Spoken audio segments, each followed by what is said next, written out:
बताएंगे क्या करना चाहिए अगर मान ले किसी की बॉडी में कोरोना आ भी जाए, कोरोना का वायरस आ भी जाए, तो बॉडी में आने के बाद भी हम लोग उससे कैसे बच सकते हैं, बस हम आपको वो बताना चाहते हैं। तो आप लोग क्या क्या करते हैं, क्या क्या करते हैं कोरोना से बचने के लिए? कोई बात नहीं, नेवर को हो गया या हमें भी हो गया, तो इससे बचने के लिए हमें क्या करना होगा, बस हमें ये जानना है। स्टे होम, स्टे होम कह सकते हैं, सही है, स्टे होम सही है, लेकिन उसके अलावा आप लोग खाने पीने में क्या कर सकते हैं जिससे आप लोग कोरोना से बच सके? तो चलिए हम आपको 2-3 चीजें बता रहे हैं जिससे आप लोग कोरोना से बच सकते हैं। ऐसा बिल्कुल नहीं है कि आप लोगों से मिलेंगे ही नहीं, हमें ही पढ़ाने आना पड़ रहा है, तो पढ़ाने आना पड़ रहा है, हम भी तो लोगों से मिल रहे हैं, लेकिन हमें इम्यूनिटी कैसे बनाना है अपना? हाँ, हैंड वॉश करना है, बिल्कुल करना है, इम्यूनिटी स्ट्रांग करना है। बट इम्यूनिटी स्ट्रांग कैसे करना है? इम्यूनिटी कैसे आप लोग स्ट्रांग करेंगे? तो इम्यूनिटी स्ट्रांग करने के लिए सबसे मेन क्या आपका है? गर्म पानी। गर्म पानी दिन में कम से कम 5-6 बार गर्म पानी में नमक डालकर आप लोग गलाला किया करें। सिर्फ च्यवनप्राश खाने से नहीं होगा, इसके अलावा भी बहुत चीजें हैं। तो सबसे पहले आप लोग का जो काम करना होगा वो गलाला करना होगा। गर्म पानी में थोड़ा सा नमक डालें, उससे आप लोग गार्गल करें, गलाला करें, सबसे पहला काम। दूसरा देखिए, दूसरा आप लोग क्या कर सकते हैं? तो दूसरा कुछ लोगों ने भी अभी बहुत सारे लोग बोल रहे हैं कि वो लोग काढ़ा पी रहे हैं, काढ़ा पी रहे हैं, तो काढ़ा पी रहे हैं, बिल्कुल काढ़ा पी रहे हैं, लेकिन काढ़े में क्या क्या डाल रहे हैं? तो काढ़े के लिए आप लोग को इस टाइम जो मोस्ट इंपॉर्टेंट लेना है वो आप लोग को गिलोय लेना है। गिलोय, गिलोय के साथ साथ अगर देखा जाए इसके अलावा आप लोग क्या ले सकते हैं? गिलोय के साथ साथ नींबू, नींबू भी ज्यादा से ज्यादा यूज करें, क्योंकि नींबू में हमारा क्या होता है? नींबू में विटामिन सी होता है, और विटामिन सी ऐसे ही हमारा इम्यूनिटी बढ़ाने का काम करता है। तो आप लोग विटामिन सी ले सकते हैं, आप लोग गिलोय ले सकते हैं, लेकिन मोस्ट इंपॉर्टेंट गर्म पानी में, गर्म पानी, क्योंकि जो गर्म पानी है वो हमारी इम्यूनिटी, हाँ जी, तुलसी, तुलसी को भी आप लोग यूज कर सकते हैं। हल्दी वाला दूध, हाँ, हल्दी वाला दूध नहीं तो आप लोग हल्दी को ही काढ़े में भी डालकर पी सकते हैं। हल्दी भी हमारी एंटीबायोटिक का काम करता है, इम्यूनिटी बढ़ाने का काम करता है। तो आप लोग इन 3 चीजों को ज्यादा से ज्यादा यूज करें। गिलोय हो गया, नींबू हो गया, हल्दी हो गया, ये सारे आप लोग ज्यादा से ज्यादा यूज करें। गिलोय, आप जाइएगा गिलोय मेडिसिन के दुकान पे जाइएगा, उनसे बोलिएगा गिलोय देने के लिए, वो गिलोय आपको दे सकते हैं। किसी भी कंपनी का पिए, इससे जरूरी नहीं है कि आप किस कंपनी का पी रहे हैं, मेनली आप लोग को क्या करना है? गिलोय लेना है।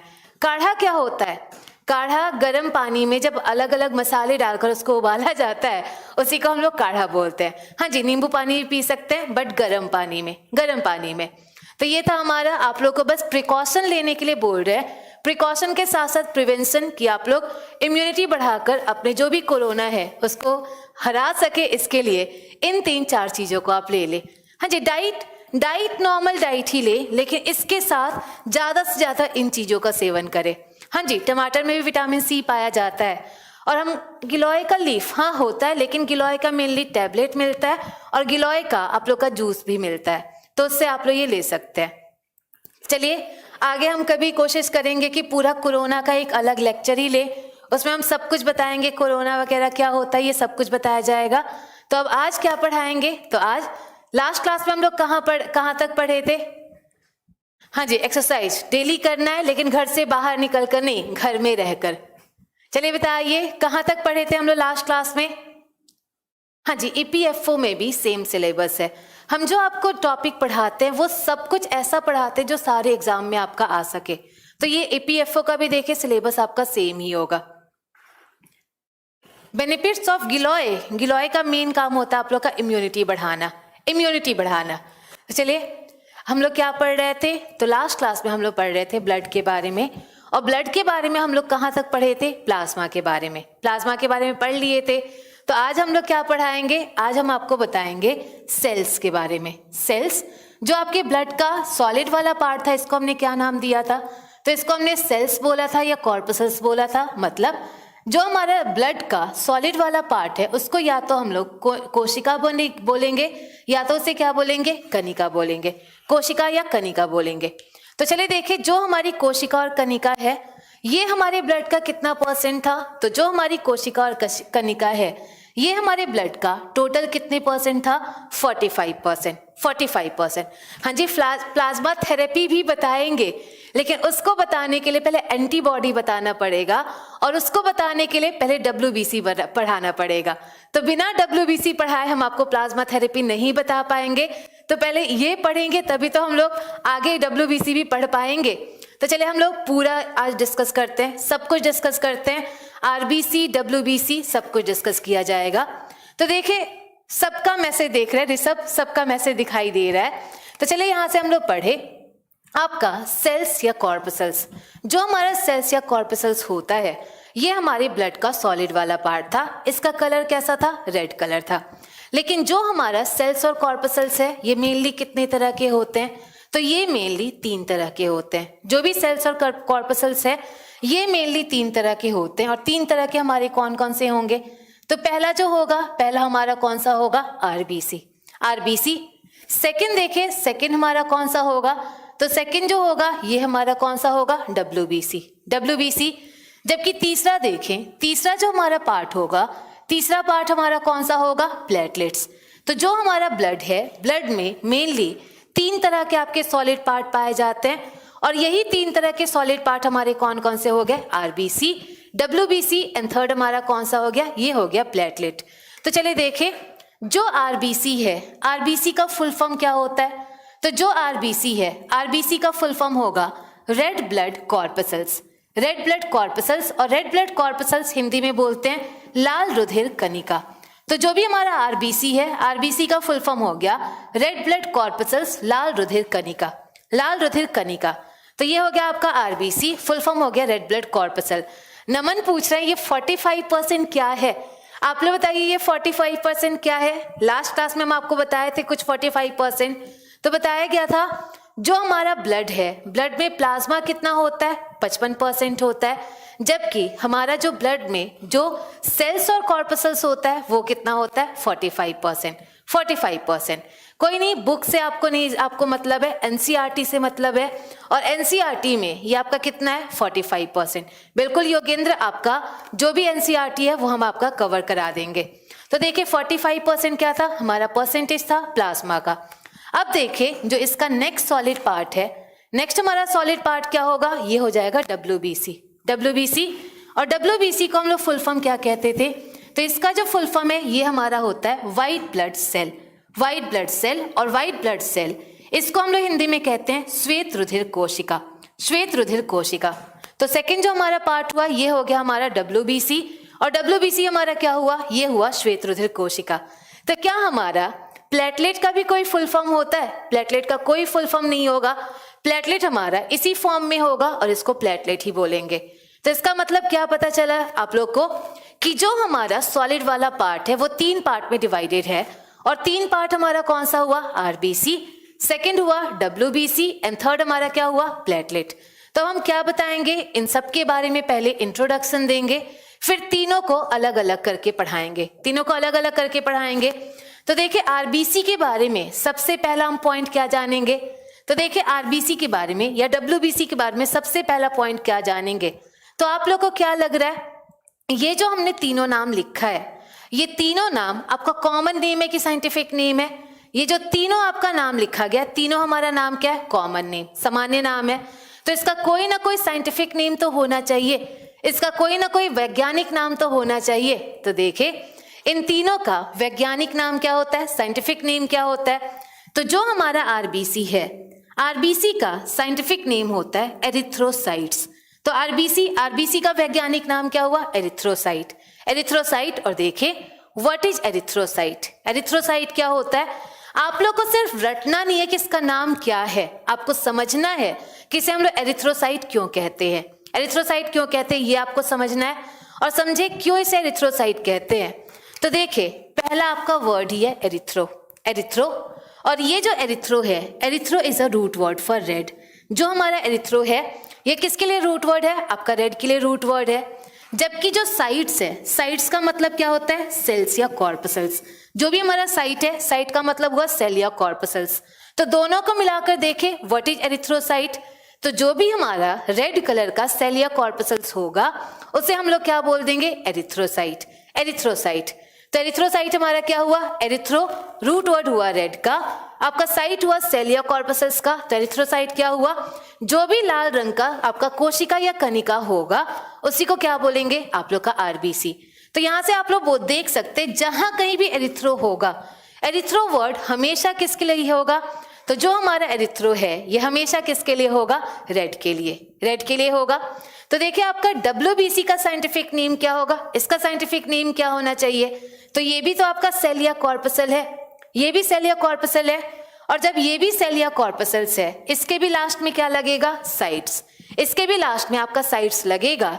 लेकिन स्टार्टिंग में क्या होगा, तो यहाँ व्हाइट कलर है, और व्हाइट के लिए रूट वर्ड क्या होता है, ल्यूको। व्हाइट के लिए रूट वर्ड हमारा क्या हुआ, ल्यूको। ल्यूको का आपका क्या हुआ, व्हाइट, और सेल्स का मतलब क्या हुआ आपका, साइट्स का मतलब क्या हुआ, सेल या कॉर्पसल्स। तो जो आपके दोनों मिलाकर हुए white blood cell, white blood cell मतलब जो हमारी सफेद रंग की सेल या कॉर्पसल होंगे उसे क्या बोल देंगे, व्हाइट ब्लड सेल। पंकज सब लोग आप लोग ऑनलाइन हैं, आप लोग को जब लास्ट होगा, क्लास बिल्कुल खत्म होगा, आप लोग के 10 मिनट टाइम देंगे, आप लोग को जो डाउट पूछना होगा उस टाइम पूछिएगा। अभी जो पढ़ा रहे पहले वो तो पढ़ते हैं नहीं, बीच बीच में इतने सारे आप लोग क्वेश्चन पूछेंगे तो फिर कैसे समझ आएगा। तो पहले इसको समझे, जो समझा रहे हैं आप लोग का जो सेल या कॉर्पसल है इसमें भी अंतर बताएंगे, इसके लिए वेट कीजिए, लास्ट के 10 मिनट हम आपको टाइम देंगे, जो नहीं समझ आएगा दोबारा आप लोग पूछ सकते हैं। तो अभी पहले पढ़े तो जो पढ़ा रहे हैं, तो देखे इसका साइंटिफिक नेम क्या होता है आपका, एरिथ्रोसाइट, एरिथ्रोसाइट। जबकि WBC का आपका साइंटिफिक नेम क्या हुआ, इसका साइंटिफिक नेम होगा ल्यूकोसाइट। तो अगर पूछा जाए if RBC is erythrocyte then WBC is, अगर हमारा RBC एरिथ्रोसाइट है तो WBC क्या होगा, तो अगर हमारा RBC एरिथ्रोसाइट है WBC क्या होगा, ल्यूकोसाइट, ल्यूकोसाइट। तो जहां कहीं भी ल्यूको वर्ड हो, ल्यूको हमेशा किसके लिए होगा, व्हाइट के लिए। जहां कहीं भी एरिथ्रो वर्ड हो, एरिथ्रो वर्ड हमारा कहाँ किसके लिए होगा, रेड के लिए। तो ये हमारा दोनों हो गया, WBC RBC का साइंटिफिक नेम बता दिए। अब नेक्स्ट देखे प्लेटलेट का साइंटिफिक नेम क्या होगा, हमारे प्लेटलेट का साइंटिफिक नेम क्या होगा, तो जो हमारा प्लेटलेट है, प्लेटलेट के लिए रूट वर्ड होता है थ्रोम्बो, जो हमारा प्लेटलेट है इसके लिए रूट वर्ड होता है थ्रोम्बो। तो यहां से देखिए इसका साइंटिफिक नेम क्या हो गया, थ्रोम्बोसाइट्स, थ्रोम्बोसाइट्स। तो जहां कहीं भी थ्रोम्बो लगा हो, थ्रोम्बो हमेशा किसके लिए लगा होगा, प्लेटलेट के लिए। तो आप लोग को पता चला RBC एरिथ्रोसाइट होगा, WBC हमारा क्या होगा, ल्यूकोसाइट होगा, जबकि प्लेटलेट हमारा क्या होगा, थ्रोम्बोसाइट होगा। तो यहां से इन तीनों का साइंटिफिक नेम पूछा जाता है, इन तीनों का वैज्ञानिक नाम पूछा जाता है, और आप इन तीनों का वैज्ञानिक नाम बताना है क्या क्या होता है। और उम्मीद है यहां तक समझ आ गया होगा। तो चलिए अगर हम आपसे पूछे एक बीमारी का नाम पूछे, अगर हम आपसे ये पूछे ल्यूकेमिया बीमारी किससे रिलेटेड होनी चाहिए, ल्यूकेमिया बीमारी किससे रिलेटेड होना चाहिए, तो बता सकते हैं आप लोग। हमने क्या बोला था, जो ल्यूक वर्ड है, ल्यूक वर्ड हमेशा किसके लिए होगा, व्हाइट के लिए होगा। तो जहां कहीं भी ल्यूक लगा हो, लाइक ल्यूकेमिया लगा हो, ल्यूकेरिया लगा हो, जहां पर भी ल्यूक लगा होगा, ल्यूक हमेशा किसके लिए लगा होगा, WBC के लिए, WBC के लिए।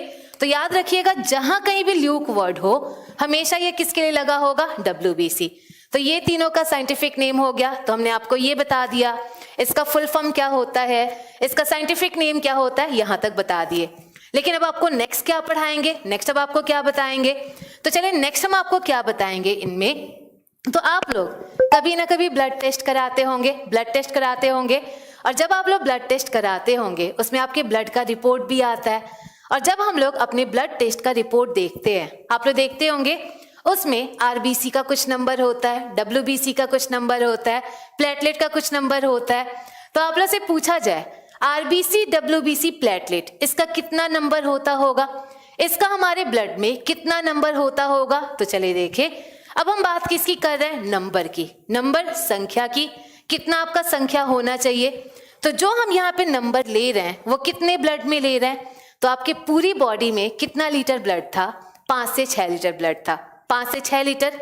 लेकिन हम पूरे 5 से 6 लीटर ब्लड में तो RBC WBC बताएंगे नहीं, आपको कितना बताएंगे। तो अगर आप लोग आधे बूंद से भी कम ब्लड ले, आधे बूंद से भी कम ब्लड मतलब सिंपली आप लोग क्या करें, 0.001 ml ब्लड ले, उसमें आरबीसी कितना होना चाहिए, डब्ल्यूबीसी कितना होना चाहिए, वो हम आपको बताएंगे। तो यहाँ पर देखिए इन दोनों का नंबर किस में बता रहे हैं, इन तीनों का नंबर 0.001 ml। आप लोग कितना ब्लड ले रहे हैं, सिर्फ और सिर्फ 0.001 ml ब्लड ले रहे हैं। उसमें हमारा आरबीसी कितना होगा, डब्ल्यूबीसी कितना होगा, यही आपको बताया जा रहा है। तो देखिए आपका अगर आप लोग आधे बूंद ब्लड ले, आधे बूंद ब्लड में आरबीसी कितना होना चाहिए, तो आधे बूंद ब्लड में हमारा आरबीसी होना चाहिए 4.5 से 5.5 मिलियन, 4.5 से 5.5 मिलियन। तो आप लोग कितना ब्लड ले रहे हैं, आप लोग सिर्फ और सिर्फ कितना ब्लड ले रहे हैं, आधा बूंद ब्लड ले रहे हैं। और आधे बूंद ब्लड में हमारा कितना ब्लड है, 4.5 से 5.5 मिलियन। तो सोचिए आधे बूंद में आपका 4.5 से 5.5 मिलियन है। 1 मिलियन बराबर कितना होता है, 1 मिलियन बराबर होता है 10 लाख। 10 लाख मतलब आधे बूंद में हमारा कितना ब्लड है, 45 से 55 लाख। 45 से 55 लाख आपका है। तो चलिए देखिए इसके बारे में अब हम आपको नेक्स्ट क्या पॉइंट बताएंगे। तो नेक्स्ट पॉइंट ये बताना, आप लोग ये बताएं क्या मेल और फीमेल दोनों में आरबीसी सेम होता होगा, क्या मेल फीमेल दोनों में आरबीसी सेम होता होगा। मेल फीमेल दोनों में आरबीसी सेम नहीं होता। क्यों नहीं सेम होता है, तो देखिए दोनों में सेम क्यों नहीं होगा, तो अभी थोड़ा बहुत बता रहे, अभी आरबीसी पढ़ाएंगे तो पूरा फंक्शन बताएंगे। अभी के लिए बस इतना जाने, जो आरबीसी होता है, आरबीसी का मेन काम क्या होता है, एनर्जी बनाना, ऊर्जा बनाना। तो जो भी आरबीसी होता है, आरबीसी का मेन काम क्या है, ऊर्जा बनाना, एनर्जी बनाना। तो यहां से आप लोग देख सकते हैं जो मेल फीमेल है, क्या दोनों में सेम एनर्जी चाहिए, मेल फीमेल दोनों में सेम एनर्जी नहीं चाहिए। मेल की बॉडी हाइट के अकॉर्डिंग देखे या बॉडी के वेट के अकॉर्डिंग देखे तो मेल को ज्यादा एनर्जी चाहिए as compare to female. Male को ज्यादा एनर्जी चाहिए फीमेल के कंपैरिजन में। तो मेल में आरबीसी क्या होगा, मेल में आरबीसी ज्यादा होगा एज कंपेयर टू फीमेल।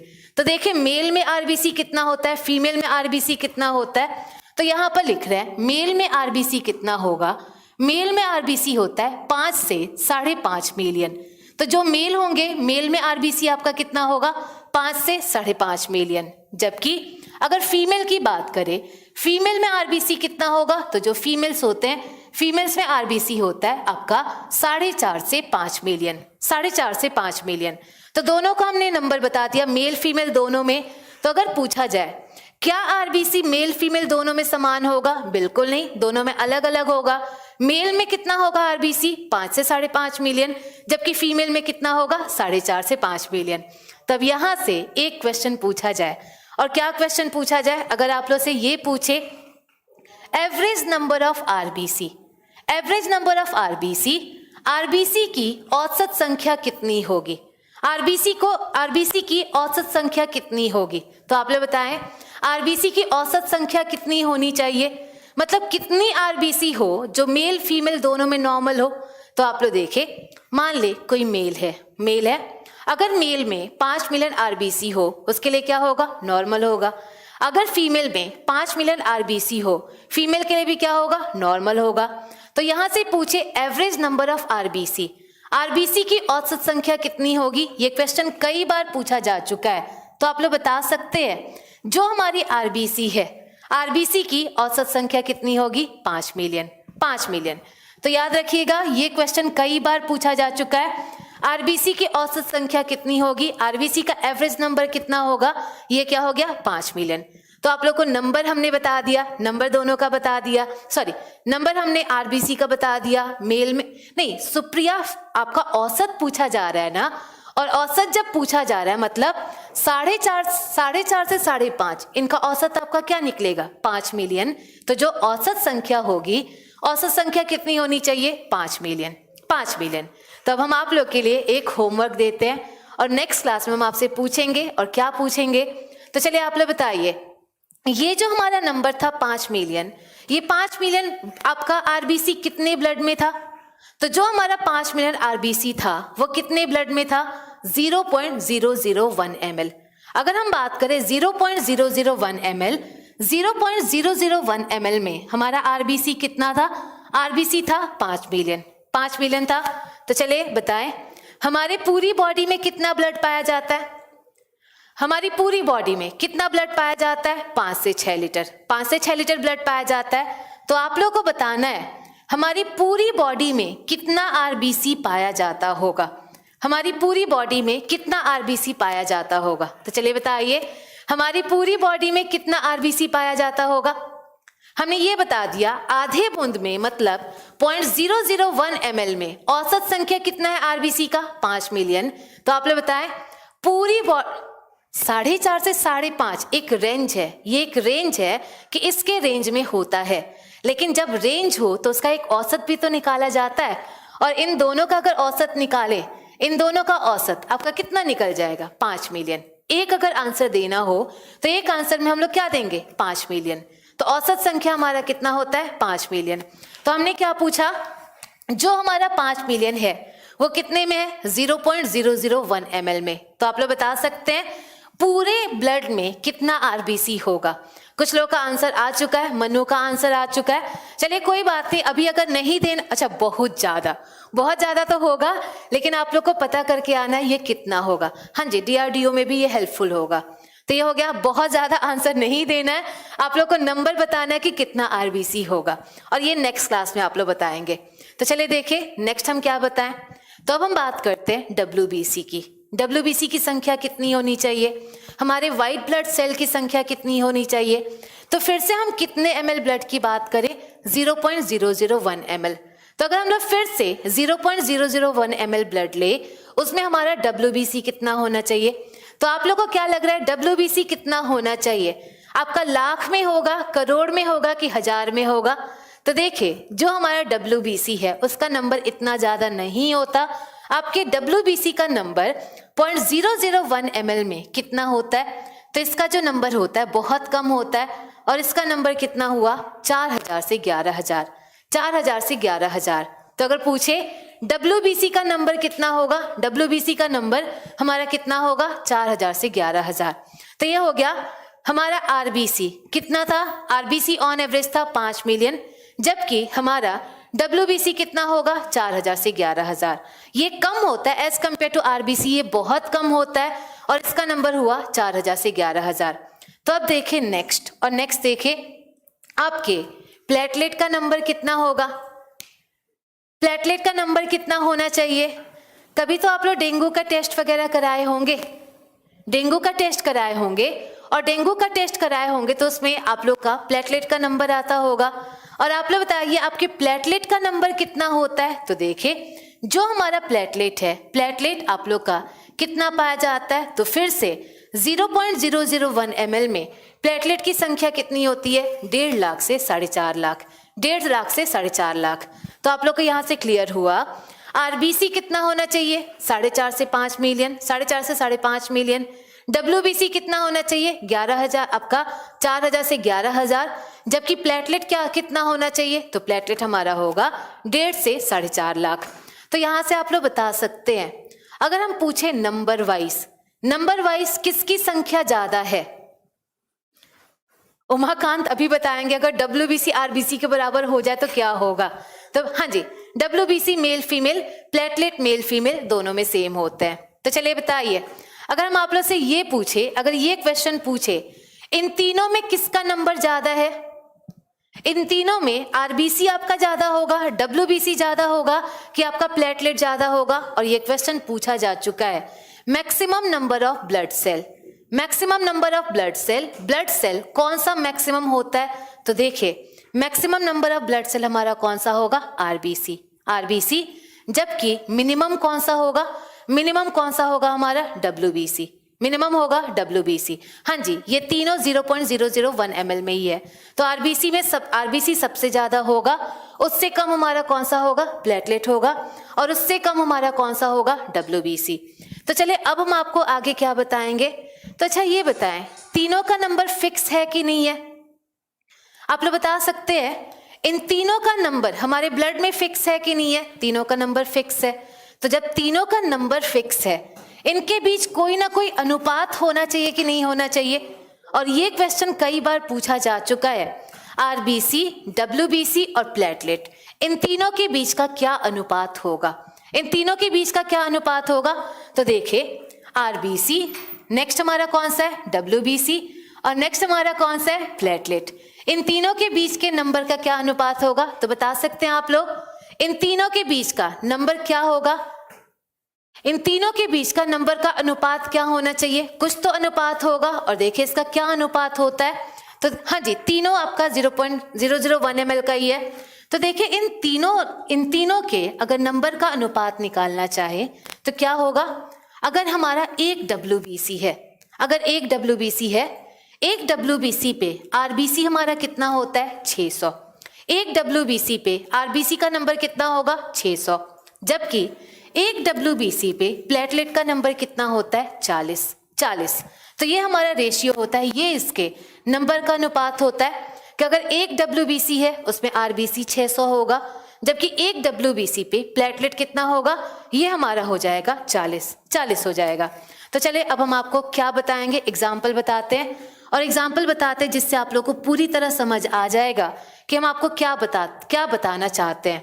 तो मान ले अगर हमारा WBC 8000 हो, मान ले अगर किसी के बॉडी में WBC कितना है? 8000 है। तो अगर 8000 WBC है, इसमें RBC कितने होंगे? तो आप लोग बता सकते हैं। अगर 8000 WBC है, RBC कितना होना चाहिए? तो आप लोग का एक WBC पे कितना RBC है? 600 RBC है। मतलब 8000 WBC पे RBC कितना होगा? 8000 गुणे 600, यही होगा। और यहाँ से देखिए ये आपका RBC का नंबर कितना आ जाएगा? RBC का नंबर आ जाएगा 48 लाख। अगर यहाँ से देखें 48 लाख आ गया, और 48 लाख आ गया, इसी को अगर सिंप्लीफाई में बोले ये कितना होगा? 4.8 मिलियन। 4.8 मिलियन। इसका मतलब अगर किसी में 8000 WBC है, 8000 WBC है, उसमें RBC कितना होगा? उसका नंबर कितना हो जाएगा? तो उसका नंबर हो जाएगा 4.8 मिलियन। 4.8 मिलियन। अगर यहीं से आप लोग से ये पूछे आपके प्लेटलेट का नंबर कितना हो जाएगा? 8000 WBC पे आपके प्लेटलेट का नंबर कितना हो जाएगा? तो देखिए 8000 WBC पे हमारे एक WBC पे प्लेटलेट कितना है? 40। एक WBC पे प्लेटलेट 40 है। तो यहाँ से देखिए आपके प्लेटलेट का नंबर कितना हो जाएगा? तो प्लेटलेट का नंबर हो जाएगा 3.2 लाख। 3.2 लाख। तो इससे आप लोग बता सकते हैं अगर आपके किसी एक का भी नंबर दिया गया है, दूसरे का नंबर बता सकते हैं कि नहीं बता सकते? दूसरे का नंबर बता सकते हैं, क्योंकि तीनों का आप लोग को अनुपात पता है। अगर हमारा एक WBC है, एक WBC पे RBC कितना होगा? आपका 600 होगा, और एक WBC पे प्लेटलेट हमारा कितना होगा? 40। तो जो लोग ल्यूसेंट वगैरह पढ़ते हैं, ल्यूसेंट में इन दोनों का अनुपात दिया रहेगा। RBC WBC का अनुपात दिया है, इसका अनुपात नहीं दिया गया, तो इसका अनुपात आप लोग को यहाँ से याद रखना है, और यहाँ से याद रखना है कि आपके एक WBC पे प्लेटलेट कितना होता है? 40 होता है। 40 होता है। तो यहाँ तक समझ आया? हाँ जी, WBC मेल फीमेल दोनों में सेम होते हैं, ये दोनों में अलग नहीं होते, दोनों में सेम होते हैं। तो यहाँ पारस वेट कीजिए, पढ़ाएंगे सीरम क्या होता है, पहले जो पढ़ा रहे वो तो पढ़ लीजिए, सब कुछ पढ़ाएंगे। नोट्स जो आपको मिला उसमें देख भी सकते हैं, सीरम पढ़ाए हैं तो वो भी पढ़ाएंगे, लेकिन उसके लिए वेट कीजिए। तो यहाँ तक समझ आया आपका इन तीनों का साइंटिफिक नेम क्या होता है, इन तीनों का नंबर क्या होता है, ये सब आपको बता दिया गया। तब आगे क्या बताएंगे, लास्ट इन में हम क्या बताएंगे? तो लास्ट जो कंपैरिजन में हम आपको बताएंगे वो ये बताएंगे इनसे होने वाली बीमारी। इनसे होने वाली बीमारी मतलब अगर RBC कम हो जाए तो क्या होगा, अगर RBC ज्यादा हो जाए तो क्या होगा, ये सब आपको बताया जाएगा। तो चलिए देखें कौन कौन सी बीमारी होती है। तो मान ले विष्णु हिंदी में भी नोट्स आपका अपलोड होगा, उसके लिए थोड़ा वेट करना होगा, 2-3 दिन के अंदर हिंदी में भी नोट्स अपलोड हो जाएगा। तो चलिए देखें यहाँ से हम आपको नेक्स्ट क्या पढ़ाएंगे, नेक्स्ट हम आपको पढ़ाएंगे बीमारी। बीमारी मतलब RBC कम होगा तो क्या होगा, RBC ज्यादा होगा तो क्या होगा।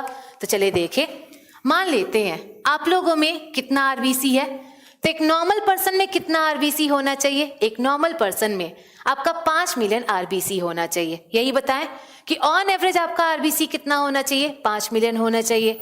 लेकिन मान ले अगर किसी में 5 मिलियन के बजाय 2 मिलियन RBC हो जाए, तो अगर किसी में 5 मिलियन के बजाय 2 मिलियन RBC हो जाए, वो आपका नॉर्मल होगा कि अब नॉर्मल होगा। तो अगर किसी में 5 मिलियन के जगह 2 मिलियन RBC हो जाए, इसका मतलब उनमें RBC क्या हो चुका है, कम हो चुका है।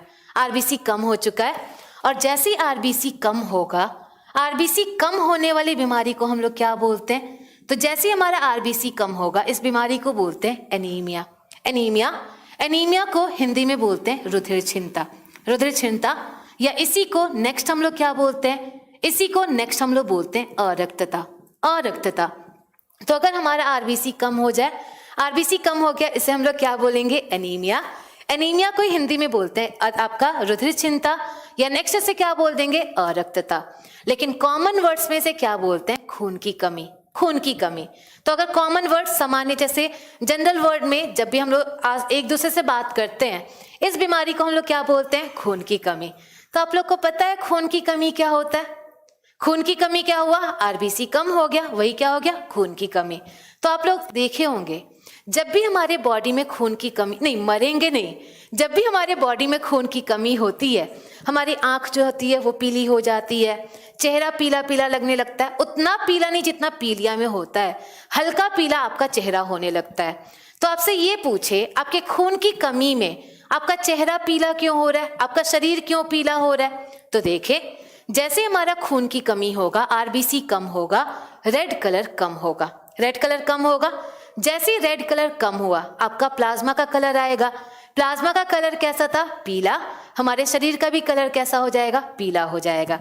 तो जो पीला हमारा शरीर हल्का हल्का पीला होने लगता है, उसी बीमारी को हम लोग क्या बोलते हैं? एनीमिया। तब आप लोग ये बता सकते हैं आरबीसी कम क्यों होती होगी? हमने ये तो बता दिया आरबीसी कम हो गई, लेकिन आरबीसी कम क्यों होती होगी? नहीं, पतले होने से नहीं होती। आरबीसी क्यों कम होती है? तो जब हम लोग सिर्फ और सिर्फ मैगी खाना स्टार्ट कर दे, हरी सब्जियां ना खाएं, तो हरी सब्जियां नहीं खाएंगे, आयरन नहीं मिलेगा। आयरन नहीं मिलेगा, आरबीसी नहीं बनेगा, और आरबीसी नहीं बनेगा, उसी से क्या होता है? एनीमिया होता है। तो आरबीसी को बढ़ाने के लिए आपको सबसे ज्यादा जरूरत क्या होती है? आपको हरी सब्जियां खानी होगी।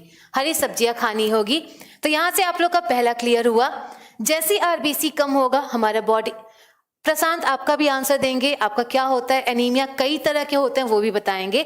लेकिन अभी देखें नेक्स्ट, तो चले बताएं, अगर हमारा आरबीसी ज्यादा हो जाए तो? आरबीसी ज्यादा हो जाए क्या होगा?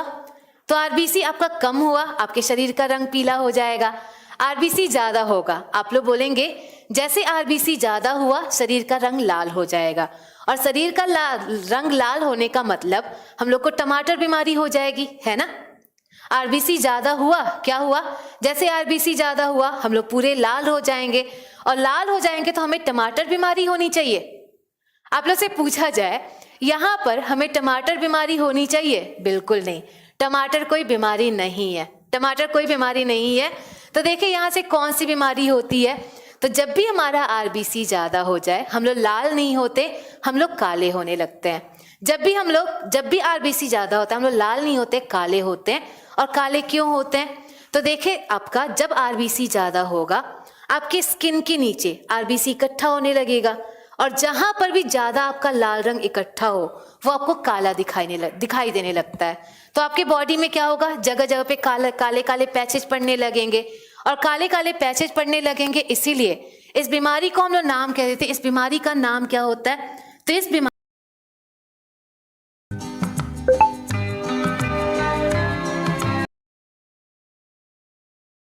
ज्यादा हो जाए, आपके बॉडी पे काले काले पैचेज पड़ने लगेंगे। इसी बीमारी को हम लोग क्या बोलते हैं? पॉलीसाइथीमिया। तो चलिए बताइए, आरबीसी कम होने से कौन सी बीमारी होगी? आरबीसी कम होने से कौन सी बीमारी होगी? एनीमिया, आपकी रुधिर क्षीणता। जबकि आरबीसी ज्यादा होने से कौन सी बीमारी होगी? पॉलीसाइथीमिया। पॉलीसाइथीमिया। तो ये दो, इसका कोई हिंदी नाम नहीं है। हिंदी होता तो हम खुद ही बता देते, लेकिन इसका कोई हिंदी नाम नहीं है। तो कमी से हो गई एनीमिया, जबकि ज्यादा से क्या हो गया? ज्यादा से हो गया पॉलीसाइथीमिया। तो ये दो आप लोग को याद रखना है कि आरबीसी से कौन कौन सी बीमारी हो सकती है। अब देखे, नहीं, अफ्रीकन पीपल में आरबीसी ज्यादा नहीं होता। अफ्रीकन पीपल में टैनिंग की वजह से वो काले होते हैं, वो आरबीसी की वजह से काले नहीं होते, बिल्कुल नहीं। जितने भी लोग काले हैं उनमें ब्लड ज्यादा होगा, ऐसा नहीं है। काला रंग इसमें क्या बोले, पूरा बॉडी काला नहीं होगा, जगह जगह पे काले काले पैचेज पड़ने लगे, वही हमारा क्या होता है? पॉलीसाइथीमिया। पॉलीसाइथीमिया, हाँ जी। ज्यादा ग्रीन वेजिटेबल्स भी नहीं खाना चाहिए, वो भी नुकसान पहुंचा सकता है। तो चलिए देखिए, अब हम क्या बताएंगे। तो आप लोग को बताए थे WBC जो है, WBC का नॉर्मल नंबर कितना था? 4000 से 11000, 4000 से 11000 था। तो मान ले अगर हमारा WBC 11000 है, अगर हमारा WBC 11000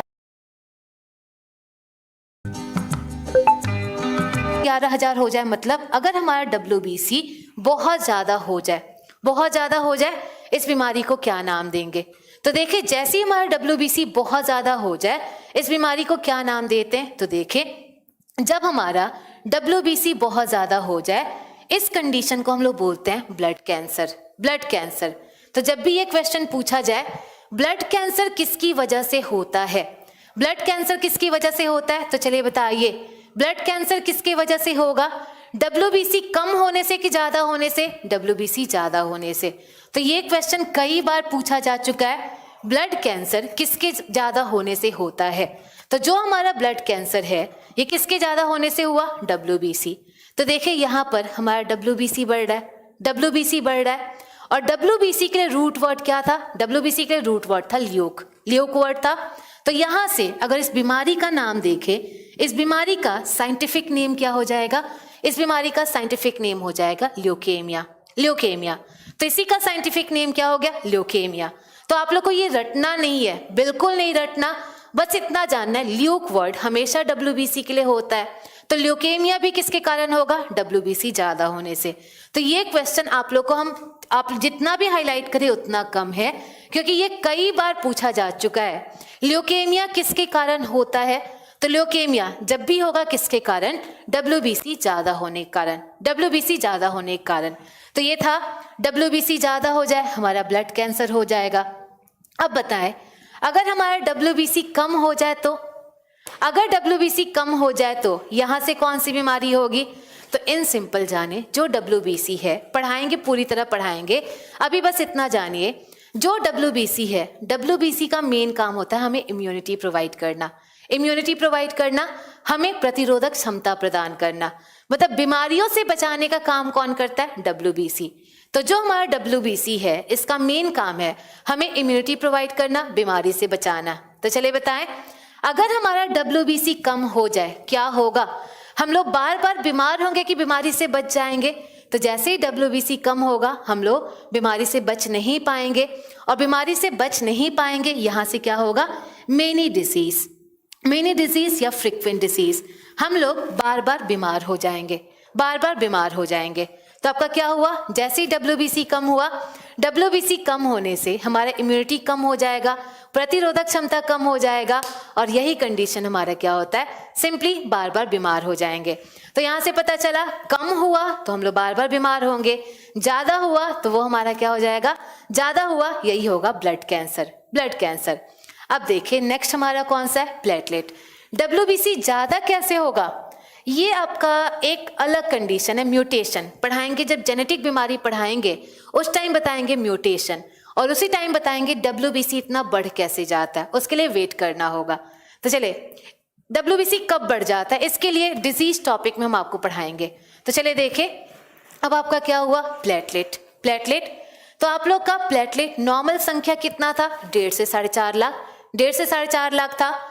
तो अब बताएं अगर हमारा प्लेटलेट 1.5 लाख से कम हो जाए तो क्या होगा? और हमें पता है आप लोग क्या आंसर देंगे? सब लोग गलत आंसर देंगे। हमें उम्मीद है सब लोग आंसर देंगे, लेकिन सब लोग गलत आंसर देंगे। तो चलिए बताइए अगर प्लेटलेट कम हो जाए क्या होगा? प्लेटलेट कम हो जाए क्या होगा? कुछ तो होना चाहिए प्लेटलेट कम होने से, बताएं जल्दी आप लोग। जैसे हमारा प्लेटलेट कम होगा, प्लेटलेट कम होने से कौन सी बीमारी होती है? और हमें उम्मीद है जो आप लोग आंसर देंगे बिल्कुल गलत आंसर देंगे। फिर भी हम आपसे पूछेंगे क्यों आप लोग का जो प्लेटलेट है वो कम हो जाए तो क्या होगा? चलिए सब लोग आंसर देना स्टार्ट कर दिए। सब लोग का आंसर डेंगू आने लगा, डेंगू आने लगा, और सब लोग का आंसर गलत है। जितने लोगों ने भी आंसर दिया सब लोग आंसर गलत है। क्यों आंसर गलत है? तो चलिए बताएं। यहां पर भी हम थोड़ा बहुत बता रहे हैं WBC क्या काम कर, सॉरी प्लेटलेट क्या काम करता है। तो प्लेटलेट का मेन बॉडी में 2 काम है। जो भी हमारा प्लेटलेट है, प्लेटलेट का बॉडी में मेनली 2 काम होता है। क्या क्या काम?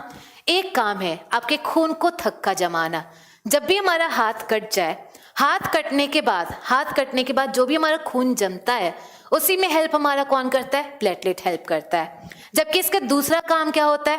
तो इसका दूसरा काम होता है आपके खून को गाढ़ापन प्रदान करना। आपका जो भी खून गाढ़ा है, खून को गाढ़ापन प्रदान करने का भी काम कौन करता है? प्लेटलेट। तो प्लेटलेट का बॉडी में मेन दो काम है, आपके खून को थक्का जमाना और दूसरा खून को गाढ़ापन प्रदान करना।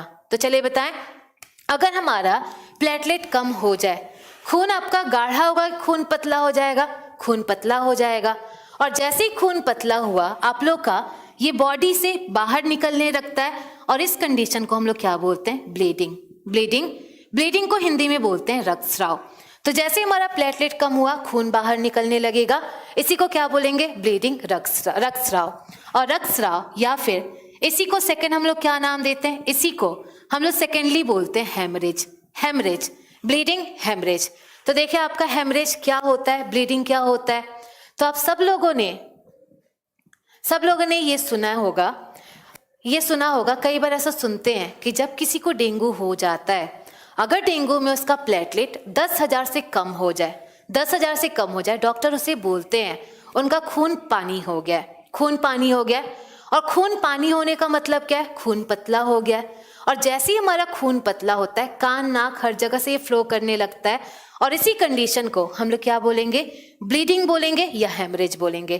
तो जब भी हमारा खून पतला हो जाए, ये कान नाक से खून बहने लगना, यही होता है ब्लीडिंग या हेमरेज। हाँ जी, यही आंसर दिया था, बिल्कुल सही था। अब चले बताएं, अगर प्लेटलेट ज्यादा हो जाए तो यहां से क्या होगा? तो अगर प्लेटलेट ज्यादा हो जाए, खून ज्यादा गाढ़ा हो जाएगा, और खून ज्यादा गाढ़ा हो जाए, इसका फ्लो रुक जाएगा और कई बार इसके फ्लो रुकने से हमें हार्ट अटैक भी आ जाता है। और इसी कंडीशन को हम लोग क्या बोलते हैं? थ्रोम्बोसिस। तो जब हमारा प्लेटलेट ज्यादा हो जाए, खून बहुत ज्यादा गाढ़ा हो जाएगा, और खून बहुत ज्यादा गाढ़ा हो जाएगा, हमारे बॉडी में फ्लो नहीं कर पाएगा, हमें हार्ट अटैक भी हो सकता है। इसी कंडीशन को क्या बोलेंगे? थ्रोम्बोसिस। तो चलिए बताइए, थ्रोम्बोसिस किसकी वजह से होगा? आपका थ्रोम्बोसिस किसकी वजह से होगा? थ्रोम्बोसिस प्लेटलेट कम हो जाए कि प्लेटलेट ज्यादा हो जाए? प्लेटलेट ज्यादा हो जाए, वही क्या होगा? थ्रोम्बोसिस। ऐसे ही पूछे, पॉलीसाइथीमिया किसकी वजह से होगा? पॉलीसाइथीमिया किसकी वजह से होगा? तो पॉलीसाइथीमिया किसकी वजह से होगा? जब हमारा आरबीसी ज्यादा हो जाए, हमारा क्या होगा? पॉलीसाइथीमिया। तो ये हमारा पूरा इंट्रोडक्शन था कि आरबीसी क्या होता है, डब्ल्यूबीसी क्या होता है, प्लेटलेट क्या होता है। लेकिन अभी हमारा ब्लड टॉपिक खत्म नहीं हुआ है। ब्लड टॉपिक क्यों खत्म नहीं हुआ है? क्योंकि अभी तो स्टार्ट हुआ है, अभी ये टॉपिक स्टार्ट हुआ है। अब हम लोग अलग से आरबीसी पढ़ेंगे, डब्ल्यूबीसी पढ़ेंगे, प्लेटलेट पढ़ेंगे, सबका जीवन काल पढ़ेंगे, कितना जीवन काल होता है, इसका काम क्या होता है, ये सब कुछ आपको बताया जाएगा। तो अब हम लोग क्या क्या पढ़ेंगे, तो एक एक करके हम लोग तीनों को पढ़ते हैं। और चलिए सबसे पहले हम लोग क्या पढ़ेंगे? आरबीसी। तो सबसे पहला जो हमारा आज का टॉपिक होगा, आज का जो पार्ट होगा, तो अभी भी ब्लड टॉपिक नहीं खत्म हुआ है, आपका सेल्स कॉर्पसल्स टॉपिक नहीं खत्म हुआ है, और अभी हम लोग स्टार्ट किए और क्या स्टार्ट करेंगे। तो चलिए अब हम लोग पढ़ते हैं आरबीसी। तो चलिए लिखते हैं हमारा पहला पार्ट, और पहला पार्ट होगा आरबीसी। और अब हम आप लोग को बोल दे रहे हैं, इसको पहले पढ़ने के बाद हमने बोला है आपको 10 मिनट का टाइम देंगे, आप लोग डाउट पूछ लीजिएगा। इसको छोड़कर कोई और डाउट नहीं पूछना है। आरबीसी से रिलेटेड डाउट होगा हम आपको बताएंगे, जो नहीं समझ आएगा वो बताएंगे, लेकिन अलग अभी कोई डाउट नहीं पूछना है। नहीं, डॉक्टर नहीं बनाएंगे, क्योंकि इतना पढ़ाने के बाद अभी तक हम ही पूरे डॉक्टर नहीं बने हैं, तो आपको भी हम डॉक्टर नहीं बनाएंगे। तो चलिए हम लोग पढ़ते हैं आरबीसी। और आरबीसी के बारे में क्या डिस्कस करेंगे, तो आप लोग को पता है जो आरबीसी है, आरबीसी का फुल फॉर्म क्या होता है? रेड ब्लड कॉर्पसल्स, और इसका हिंदी नाम होता है लाल रुधिर कणिका।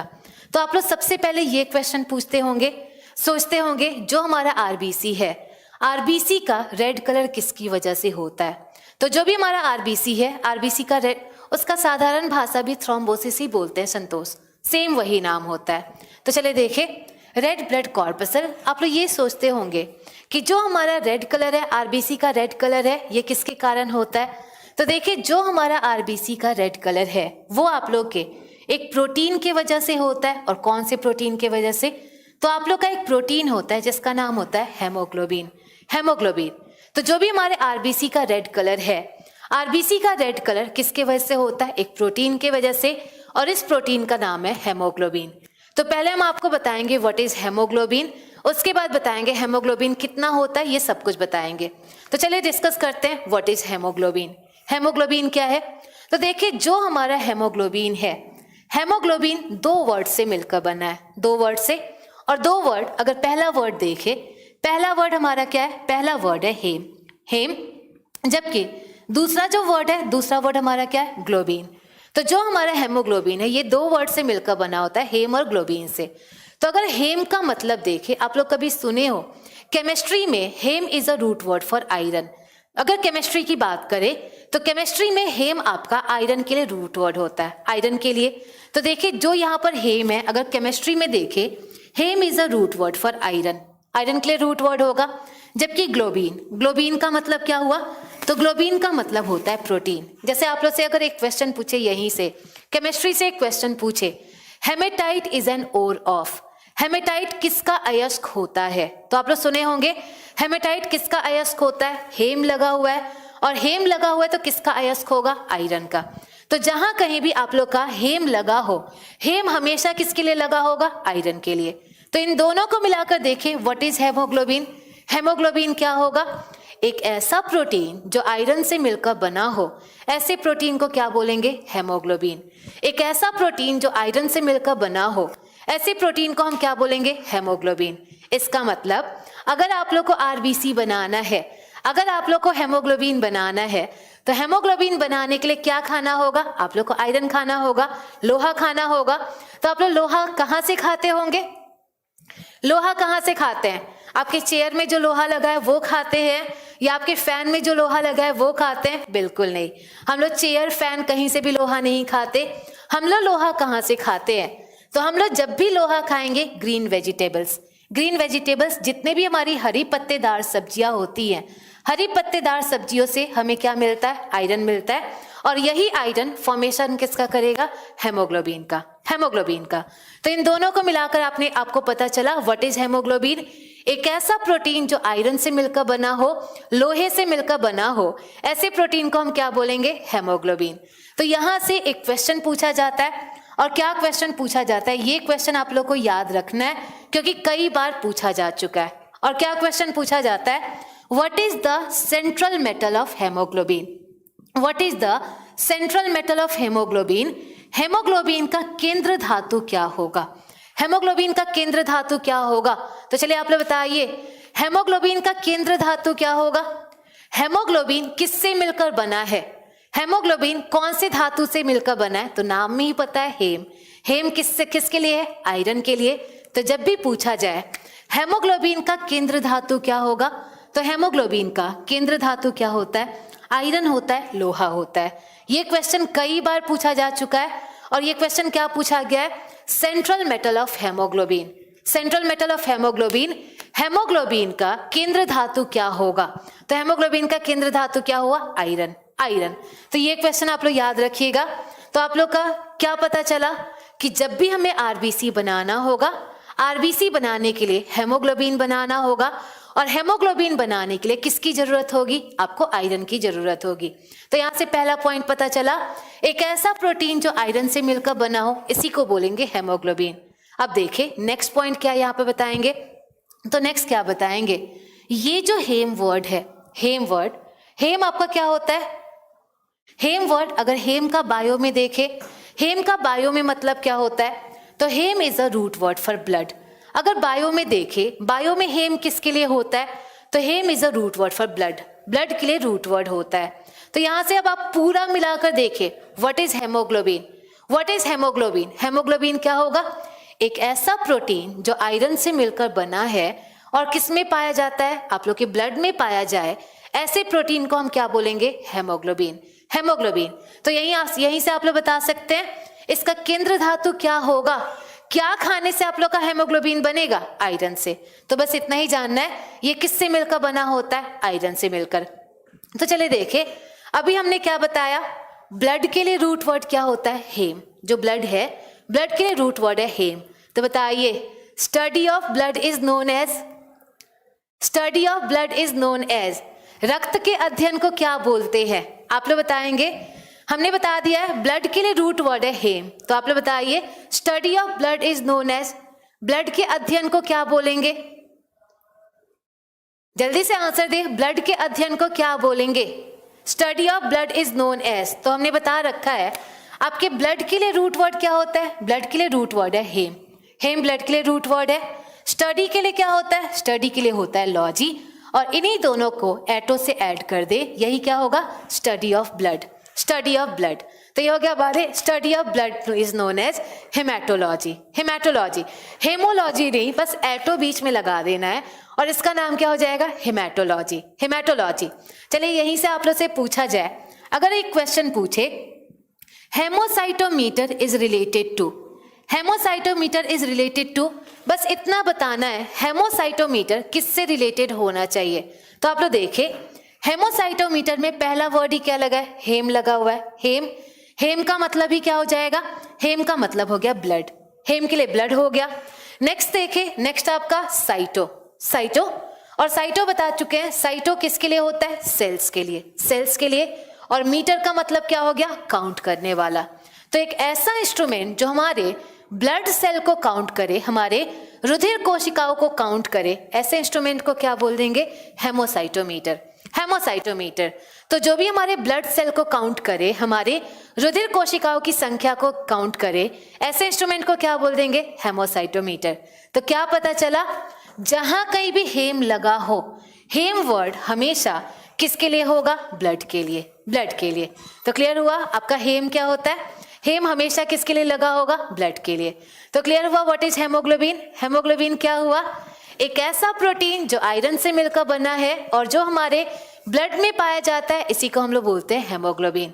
अब देखिए आगे क्या बताएंगे, तो आगे अब आप लोग बताएंगे और क्या बताएंगे, तो चलिए बताइए, एक नॉर्मल पर्सन में कितना हेमोग्लोबिन होना चाहिए? एक नॉर्मल पर्सन में, जैसे हम लोग नॉर्मल पर्सन है, हेल्दी पर्सन है, एक हेल्दी पर्सन में आपका कितना हेमोग्लोबिन होना चाहिए? तो जो हमारा हेमोग्लोबिन है, अगेन हम बताएं, हेमोग्लोबिन के भी नंबर में बहुत लोग कंफ्यूज होते हैं। क्यों कंफ्यूज होते हैं? क्योंकि अभी गूगल करेंगे उस पर अलग आपको पता चलेगा, किसी बुक में देखेंगे अलग आपको पता चलेगा। लेकिन हम एनसीईआरटी, जब भी हम आपको डाटा देते हैं, जब भी हम आपको आंसर देते हैं, हमेशा एनसीईआरटी के अकॉर्डिंग आंसर देते हैं। और देखिए एनसीईआरटी के अकॉर्डिंग हमारा हेमोग्लोबिन कितना होना चाहिए? तो जो हेमोग्लोबिन है एक नॉर्मल पर्सन में कितना होना चाहिए? 12 से 16 यूनिट, 12 से 16 यूनिट, 12 से 16 यूनिट। एक नॉर्मल पर्सन की बात करें तो नॉर्मल पर्सन में हेमोग्लोबिन कितना होना चाहिए? 12 से 16 यूनिट। तो आप लोग सोचेंगे ये यूनिट क्या होता है, यूनिट का क्या होगा? तो देखिए यूनिट हमारा क्या होता है? ग्राम पर डेसीलीटर ऑफ ब्लड, ग्राम पर डेसीलीटर ऑफ ब्लड। और डेसीलीटर का मतलब क्या हुआ आप लोग का? जैसे मिलीलीटर होता है, सेंटीलीटर होता है, वैसे हमारा क्या होगा? डेसीलीटर होगा। तो यहाँ पर एक डेसीलीटर में देखे, एक डेसीलीटर में कितना आपका हेमोग्लोबिन होना चाहिए? 12 से 16 होना चाहिए, 12 से 16। तो फिर से बताएं, क्या मेल फीमेल दोनों में आपका हेमोग्लोबिन सेम होगा? क्या मेल फीमेल दोनों में हेमोग्लोबिन सेम होना चाहिए? मेल फीमेल दोनों में हेमोग्लोबिन सेम नहीं होगा। अगेन देखिए, आरबीसी किस में ज्यादा था? मेल में ज्यादा था। तो जब आरबीसी मेल में ज्यादा है, हेमोग्लोबिन भी ज्यादा किस में होगा? मेल में होगा, एज कंपेयर टू फीमेल। तो देखिए फीमेल में कितना हेमोग्लोबिन होता है? फीमेल में हेमोग्लोबिन होता है 12 से 15 यूनिट, 12 से 15 यूनिट। जबकि मेल की बात करें तो मेल में हेमोग्लोबिन कितना होता है? मेल में होता है 13 से 16 यूनिट, 13 से 16 यूनिट। तो दोनों में क्या होगा? अलग अलग होगा। मेल में 1 यूनिट ज्यादा होता है एज कंपेयर टू फीमेल। तो यहाँ से आप लोग को हेमोग्लोबिन के बारे में पता चला, हेमोग्लोबिन क्या है, हेमोग्लोबिन कितना पाया जाता है ये भी बता दिए, हेमोग्लोबिन किससे मिलकर बना होता है, क्या खाने से आप लोग का बनता है, ये सब कुछ बता दिया गया। तो अब आप लोग बताएंगे आपके हेमोग्लोबिन का मेन कार्य क्या होता होगा? हेमोग्लोबिन का मेन कार्य क्या होता होगा? हेमोग्लोबिन क्या काम करता होगा? कुछ तो काम करता होगा हेमोग्लोबिन। तो चले देखें, what is the main function of haemoglobin. और हेमोग्लोबिन का फंक्शन पढ़ाने से पहले हम आपको एक डेली लाइफ का एग्जाम्पल देंगे, उसके बाद हम बताएंगे इसका काम क्या होता है। तो अभी कुछ दिनों पहले ही आप लोग का ठंड का मौसम बीता है, ठंड का मौसम बीता है, और जब ठंड पड़ती है, ठंड में आप सब लोग लकड़ी को जलाते हैं और लकड़ी को जलाकर उससे हाथ सेक लेते हैं, यही करते हैं। तो जब भी बहुत ज़्यादा ठंड पड़ती है हम लोग लकड़ी जलाते हैं और लकड़ी को जलाकर हम लोग हाथ पैर अपना गर्म कर लेते हैं। अब क्या है आप लोग के पास, एक ऑप्शन क्या है आपके पास, ऑप्शन है लकड़ी है, लकड़ी है लेकिन लकड़ी को जलाना नहीं है, लकड़ी रखा हुआ लकड़ी को जलाना नहीं है, और बिना लकड़ी को जलाए आपको अपनी पूरी बॉडी गर्म करनी है। कैसे करेंगे आप लोग, ठंड का मौसम है, लकड़ी सामने रखा हुआ है, लकड़ी को जलाना नहीं है, बिना जलाए आप लोग क्या करना, उससे पूरी बॉडी गर्म करनी है। आप लोग कैसे करेंगे, आप लोग को एक ही जगह खड़े भी रहना है, पूरे क्लास में, पूरे आपके रूम में घूमना नहीं है। तो देखिए अगर लकड़ी है उसको हम जला नहीं रहे, जब तक हम लोग लकड़ी को नहीं जलाएंगे उससे ऊर्जा नहीं मिलेगी, एनर्जी नहीं मिलेगी। इसका मतलब अगर हमें लकड़ी से ऊर्जा प्राप्त करना है सबसे पहले लकड़ी को जलाना होगा, और लकड़ी को जलाने के लिए कौन से गैस की जरूरत होगी, ऑक्सीजन की।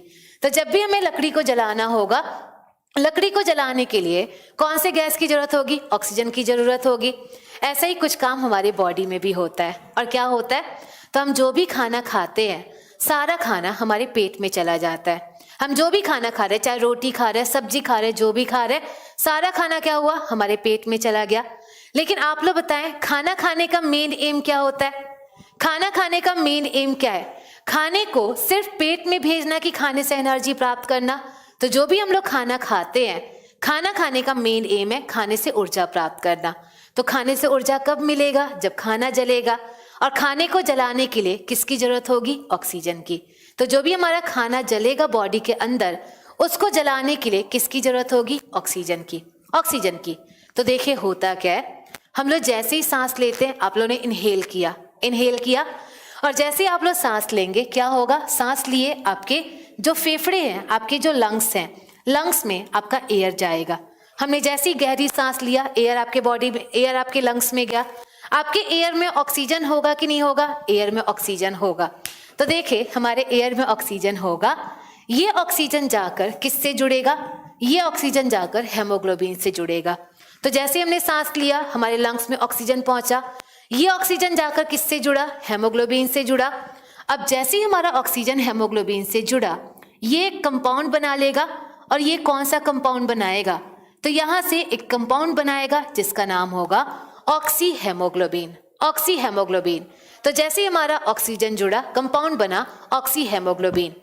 अब ये हमारा जो भी ऑक्सी हेमोग्लोबिन है ये पूरी बॉडी में जाएगा।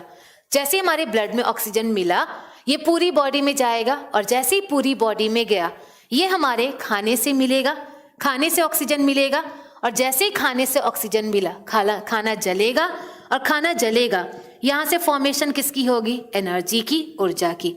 तो हुआ क्या, हमने सांस लिया, सांस से ऑक्सीजन जो था वो आपके ब्लड में मिला, ब्लड के थ्रू ये खाने के पास पहुंचा, और खाने के पास पहुंचकर ये हमारे खाने को जलाएगा, हमें ऊर्जा प्रदान करेगा। तो यहाँ से क्लियर हुआ, नाइट्रोजन का बॉडी में बहुत ज्यादा रोल नहीं होता, उसका बाहर रोल होता है, बॉडी के अंदर मेनली ऑक्सीजन का रोल होता है, नाइट्रोजन का बहुत ज्यादा रोल नहीं होता है। तो चलिए अब हम आपसे पूछे, what is the main function of haemoglobin. Haemoglobin का मेन काम क्या हुआ, हेमोग्लोबिन ने क्या काम किया, तो इसका मेन काम क्या है, कौन से गैस को ट्रांसपोर्ट करना, ऑक्सीजन को ट्रांसपोर्ट करना, और ऑक्सीजन को ट्रांसपोर्ट करके क्या बनाने में हेल्प करना, एनर्जी बनाने में हेल्प करना। तो देखिए इसका पहला फंक्शन क्या हुआ, इसका पहला फंक्शन हुआ transportation of oxygen, transportation of oxygen, oxygen का संचारण, ऑक्सीजन का पूरे शरीर में संचारण।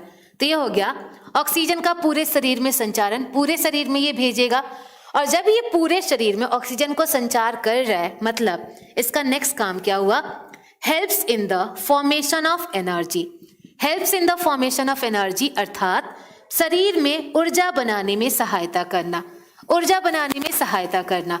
तो इसका मेन काम क्या हुआ, ऑक्सीजन को पूरी बॉडी में पहुंचाकर क्या करना, एनर्जी बनाने में हेल्प करना। तो इन सिंपल क्या हुआ, जब भी हम लोग सांस लेंगे ऑक्सीजन जाएगा, ऑक्सीजन हमारे ब्लड से मिलेगा, जैसे ही ब्लड से मिला ये पूरी बॉडी में फैलेगा, और जैसे ही पूरी बॉडी में फैला, बॉडी में खाना भी होगा, खाने के साथ ऑक्सीजन मिलेगा, एनर्जी बनाएगा। तो यही काम हुआ, ऑक्सीजन को ट्रांसपोर्ट करके पूरे शरीर में एनर्जी बनाना। तो ये था हेमोग्लोबिन का पहला काम। तो आप लोग से एक बात पूछना था, अच्छा ये बताएं, हम सिर्फ टॉपिक पढ़े कि क्वेश्चन भी आप लोग को बताया जाए? आप लोग पे ये डिपेंड करेगा, आप लोग सिर्फ टॉपिक पढ़ना चाहते हैं कि क्वेश्चन भी एक दो करना चाहते हैं? क्योंकि यहाँ से 4 क्वेश्चन है, 4 क्वेश्चन आप लोग का पूछा जाता है। तो सिर्फ पढ़ा दे कि क्वेश्चन भी बता दे? बताएं आप लोग। ब्रिजेश 3:30 तक टाइम है ना, तो 3:30 तक ही पढ़ाना होगा। क्वेश्चन भी बताया जाए कि रहने दिया जाए? नहीं, फूड में ऑक्सीजन आपका जुड़ेगा और वही हमारा क्या, पहले ऑक्सी हेमोग्लोबिन बना और यहां से ऑक्सीजन खाने के पास जाएगा, तब खाने को जलाएगा। तो चलिए हम आपको क्वेश्चन भी बता दे रहे हैं। आप लोग नहीं भी बोलते तब भी हम आपको क्वेश्चन बताते, क्योंकि हम आपको यहाँ पढ़ाते इसीलिए क्योंकि आपका पेपर क्लियर हो जाए। सर हम आपको समझाने के लिए तो पढ़ाते नहीं है, क्वेश्चन भी बताना होगा। और चलिए देखिए यहाँ से क्या क्या क्वेश्चन बताना चाहते हैं। तो यहाँ से हम आपको 4 क्वेश्चन बताएंगे, 4 क्वेश्चन बताएंगे। और क्या क्या क्वेश्चन बताएंगे, तो चलिए पहला क्वेश्चन क्या पूछा जाता है। अब देखिए यहाँ हो गया पढ़े, देखिए यहाँ से क्या क्वेश्चन पहला पूछा जाता है। तो पहला क्वेश्चन पूछा जाता है, क्वेश्चन पे ध्यान दे, how many molecules of oxygen can bind to a single unit of haemoglobin? How many molecules of oxygen can bind to a single unit of haemoglobin? एक इकाई हेमोग्लोबिन से कितने ऑक्सीजन अणु संयोजित हो सकते हैं? अगर हमारा 1 इकाई हेमोग्लोबिन है, इसमें हमारे कितने ऑक्सीजन अणु संयोजित हो सकते हैं, यही क्वेश्चन पूछा जाता है। तो देखिए हमारे 1 डेसीलीटर में कितना हेमोग्लोबिन है, कितने यूनिट है? 12 से 16, 12 से 16। तो अब यही पूछा जाएगा, 12 से 16 नहीं, सिर्फ 1 यूनिट में पूछा जाए, 1 यूनिट में कितने हेमोग्लोबिन के, कितने ऑक्सीजन के अणु संयोजित हो सकते हैं। तो देखिए हमारे कितने ऑक्सीजन के अणु संयोजित हो सकते हैं, ऑक्सीजन अणु कितने संयोजित होंगे, चलिए इस पे ध्यान दे। क्या होता है, क्या आपका यहाँ क्या आपको जानना है? तो हमने क्या बोला, आपकी बॉडी में मान लेते 15 हेमोग्लोबिन है, ऑन एवरेज 15 हेमोग्लोबिन है।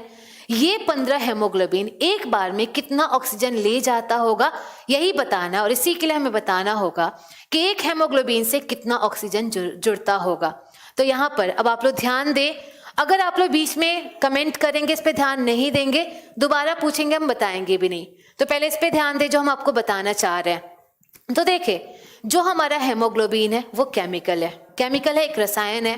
और जब ये रसायन है, इसके कुछ स्ट्रक्चर भी तो होते होंगे, इसकी कुछ संरचना भी होती होगी। तो देखिए हम पूरी तरह से संरचना नहीं बताएंगे, एक सिंपल वे में पढ़ाएंगे जिससे आप लोग को याद हो जाए। और देखिए जो हमारा हेमोग्लोबिन है, आप लोग को ऑलरेडी बता चुके हैं, हेमोग्लोबिन का सेंट्रल मेटल क्या होता है? आयरन ऑलरेडी आप लोग को बताया जा चुका है कि जो भी हमारा हेमोग्लोबिन है, इसका सेंट्रल मेटल क्या होगा? आयरन होगा।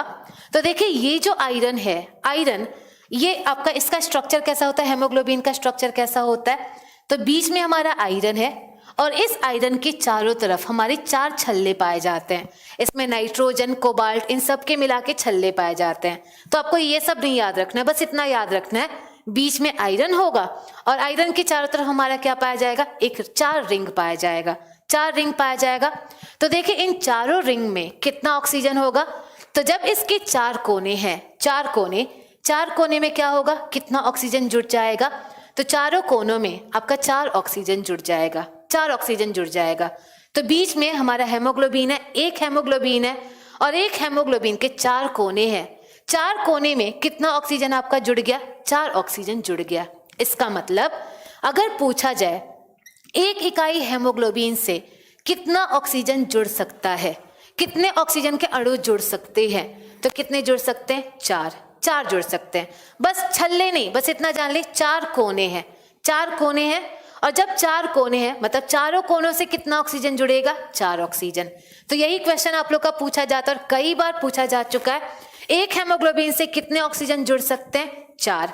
इतना आप लोग को याद रहेगा, 4 कोने हैं और 4 कोने हैं मतलब क्या होगा? 4 ऑक्सीजन जुड़ जाएंगे। तो यहाँ से हम आपको क्या बताना चाहते हैं, चलिए हम आपको बता दें। मान ले अगर किसी में 15 हेमोग्लोबिन है, आप ही लोग में मान लीजिए या हमारे में ही मान लेते हैं 15 हेमोग्लोबिन है, तो हमारा 15 हेमोग्लोबिन है, आप लोग बता सकते हैं जब हमारे बॉडी में 15 हेमोग्लोबिन है, एक टाइम में हमारे बॉडी में कितना ऑक्सीजन जाएगा? एक हेमोग्लोबिन से कितना ऑक्सीजन जुड़ रहा है? 4 जुड़ रहा है, 4 जुड़ रहा है। तो जब एक हेमोग्लोबिन से 4 ऑक्सीजन जुड़ रहा है, 15 से कितना जुड़ेगा? आपका 15 से 4 जुड़ेगा, मतलब कितना जुड़ जाएगा? 60 ऑक्सीजन जुड़ जाएगा, 60 ऑक्सीजन जुड़ जाएगा। जब ये 60 ऑक्सीजन जुड़ेगा, आप लोग का 15 से एक में 4 है, तो यहाँ से 60 ऑक्सीजन जुड़ेगा। जैसे 60 ऑक्सीजन 60 खाने को जलाया, यहाँ से हमारा 60 एनर्जी बन जाएगा, मतलब 60 ऑक्सीजन बॉडी में गया और ये क्या करेगा? 60 एनर्जी हमारे बॉडी में दे देगा। अब मान ले अगर 15 की जगह हमारे बॉडी में 9 हेमोग्लोबिन हुआ तो 15 की जगह अगर हमारा 9 हेमोग्लोबिन हुआ तो क्या होगा? तो अगर हमारा 15 की जगह 9 हेमोग्लोबिन हुआ, अब हमारे बॉडी में कितना ऑक्सीजन जाएगा? तो जैसे ही 15 की जगह 9 हेमोग्लोबिन हुआ, अब हमारे शरीर में कितना ऑक्सीजन जाएगा? 36 ऑक्सीजन, 36 ऑक्सीजन जाएगा। और जैसे ही 36 ऑक्सीजन गया, यहां से फॉर्मेशन क्या होगा? 36 एनर्जी का, 36 एनर्जी का। तो चलिए बताइए, क्या हमारे शरीर में अभी भी ऊर्जा उतनी ही बन रही है कि कम बन रही है? इन दोनों को कंपेयर करके आप लोग बता सकते हैं, क्या अभी भी हमारे बॉडी में ऊर्जा उतनी ही बन रही है कि ऊर्जा कम बन रही है? ऊर्जा कम बन रही है। आपका कितने 60 की जगह 36 ऊर्जा बनने लगी, और जब 60 की जगह 36 ऊर्जा बनी, शरीर में ऊर्जा कम हुआ, और जैसे ही शरीर में ऊर्जा कम होगा, हमें वीकनेस फील होगा, वीकनेस फील होगा। तो बताइए, क्या हेमोग्लोबिन कम होने से वीकनेस हो सकता है? क्या हेमोग्लोबिन कम होने से वीकनेस हो सकता है? तो आप लोग बता सकते हैं, हेमोग्लोबिन कम होने से वीकनेस होगा। क्यों?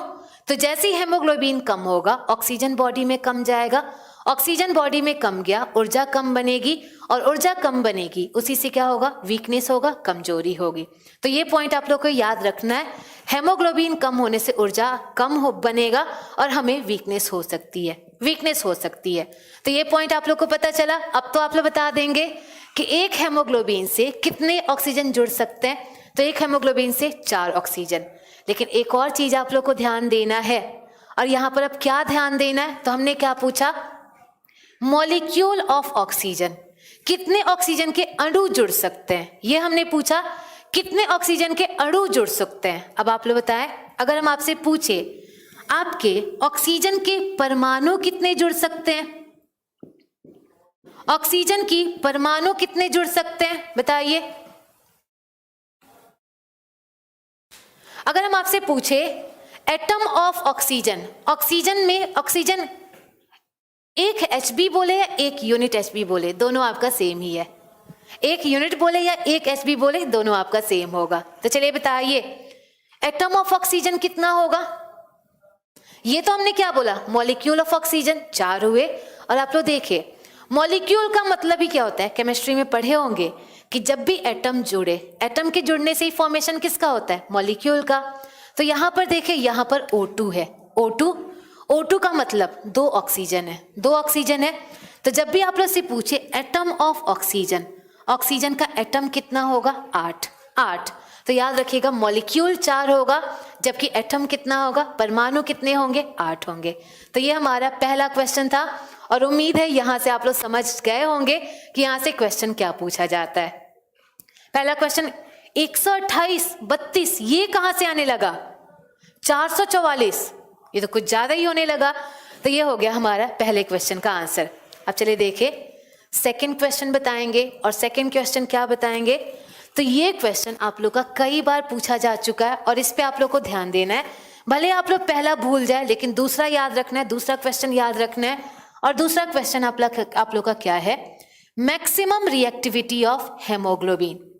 Maximum reactivity of haemoglobin, haemoglobin की अधिकतम क्रियाशीलता, हेमोग्लोबिन की अधिकतम क्रियाशीलता। नेक्स्ट यहां से क्वेश्चन पूछा जाता है, हेमोग्लोबिन की अधिकतम क्रियाशीलता, इसका मतलब हेमोग्लोबिन सबसे 32 कैसे होगा? O2 है ना, O2, और O2 है तो 8 ही तो होगा, 8 होगा।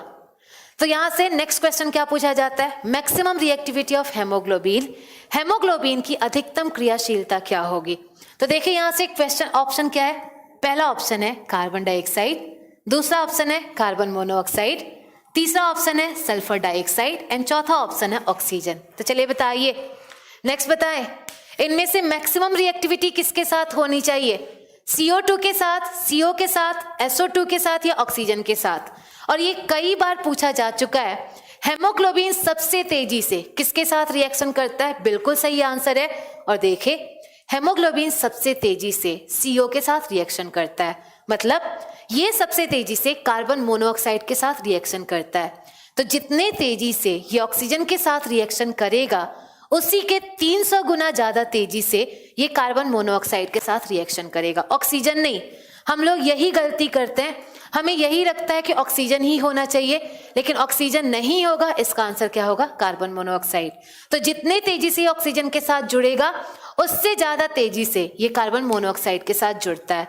तो ये दूसरा क्वेश्चन ये तो याद रखना ही है क्योंकि ये कई बार पूछा जा चुका है। तो आप लोग बता सकते हैं maximum reactivity of haemoglobin, haemoglobin की अधिकतम क्रियाशीलता।